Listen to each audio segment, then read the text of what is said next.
Chers élèves, bonjour.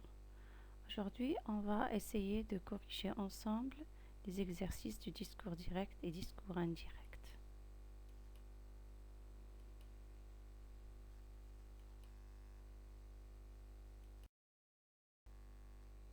Alors, pour l'exercice 1, recopie les phrases en ajoutant la ponctuation qui convient.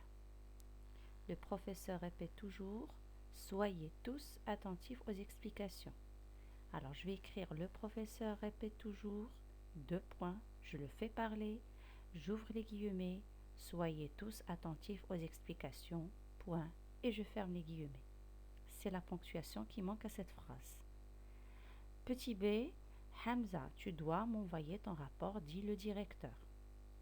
Alors, j'ouvre les guillemets, Hamza, virgule bien sûr, tu dois m'envoyer ton rapport, je ferme les guillemets, dit le directeur. Deuxième exercice. Alors là, on vous demande de réécrire les phrases au discours indirect, c'est-à-dire on vous donne le discours direct et vous allez transformer la phrase au discours indirect. Alors, phrase petit a. J'accompagne tous les jours ma petite sœur à l'école, assure Rania. Alors, quand je vais commencer ma phrase, je vais commencer par le sujet. Rania assure qu'elle accompagne tous les jours sa petite sœur à l'école. Alors, pourquoi j'ai mis que? Parce que ma phrase du discours direct est déclarative. Bien sûr, il va y avoir aussi d'autres transformations. Ma petite sœur devient sa petite sœur, car je rapporte les paroles de Rania. Pour la phrase petit b, est-ce que tu vas à la bibliothèque? Demande Mehdi à son voisin de table. Alors, Mehdi demande à son voisin de table s'il va à la bibliothèque. Pourquoi j'ai mis si? En fait, c'est si, mais avec le il, je mets l'apostrophe, s'il va. Parce que ma phrase au discours direct est interrogative. Petit c, le médecin conseille son patient ne mange plus ces aliments trop sucrés. Alors ma phrase, elle est impérative. Qu'est-ce que je dois mettre? Le médecin conseille son patient de ne plus manger ces aliments trop sucrés. De ne plus manger. Alors, puisque le verbe est à l'infinitif, la négation, je vais la regrouper. Je ne vais pas mettre de ne manger plus. Pour certains, il faudrait corriger ça. De ne plus manger ces aliments. Et bien sûr, j'ai le de et manger à l'infinitif. La phrase D. Nous portons des habits décontractés, déclarent les enfants. Les enfants déclarent qu'ils portent des habits décontractés. Ma phrase est déclarative, donc je vais mettre que. Les enfants déclarent qu'ils portent des habits décontractés. Exercice 3. On va faire l'inverse. On va réécrire les phrases au discours direct. Alors,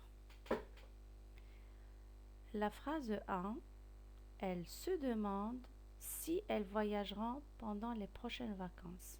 Ma phrase est au discours indirect et je vais la transformer au discours direct. Alors j'ai plusieurs possibilités. Parmi ces possibilités, je commence par elle se demande, j'ouvre les guillemets, voyagerons-nous pendant les prochaines vacances? Le point d'interrogation et je ferme les guillemets. Elle se demande, c'est-à-dire elle parle à elle-même. C'est un verbe pronominal. Elle se demande, est-ce que nous voyagerons pendant les prochaines vacances? Voici une autre possibilité. Ou tout simplement, je peux commencer par ouvrir les guillemets, écrire voyagerons-nous pendant les prochaines vacances? Et je n'oublie pas le point d'interrogation et de fermer mes guillemets. Se demande-t-elle? Ou bien, je peux dire, est-ce que nous voyagerons pendant les prochaines vacances? Point d'interrogation, je ferme les guillemets, se demande-t-elle. Je peux aussi faire l'intonation. Nous voyagerons pendant les prochaines vacances?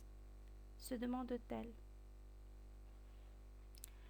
Alors, pour le petit b, on suggère à Alia si on peut l'aider à repeindre son vase. Alors, quand il y a si, automatiquement ma phrase est interrogative. On suggère à Alia, on peut t'aider à repeindre ton vase. N'essayez pas de changer on par nous. Gardez le même pronom. Vous avez un pronom indéfini, vous le gardez. C'est pas la peine de le changer avec nous. Alors, on peut t'aider à repeindre ton vase. Une autre façon, on commence par la phrase et puis on termine par le verbe introducteur.